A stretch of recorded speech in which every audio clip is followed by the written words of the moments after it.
নূর মাদ্রাসা college পাড়া ধানবাড়ি টাঙ্গাইল কর্তৃক আয়োজিত আজকের এই পুরস্কার বিতরণ অনুষ্ঠানের সম্মানিত সভাপতি আনোয়ার শিক্ষা পরিবারের শ্রদ্ধেয় খাদেম জনাব মোহাম্মদ আলী সাহেব, আজকের অনুষ্ঠানের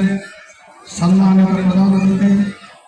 আমাদের ধানবাড়ি উপজেলা বিএনপির সংগ্রামী সভাপতি আমাদের অভিভাবক ধানবাড়ি আসিয়া হাসান আলী টিপি মহানগরের সাবেক অধ্যক্ষ বর্তমান পরিচালনা পরিষদের সুনামধন্য সভাপতি শ্রদ্ধেয় জনাব অধ্যক্ষ মাইজুর রহমান সাহেব,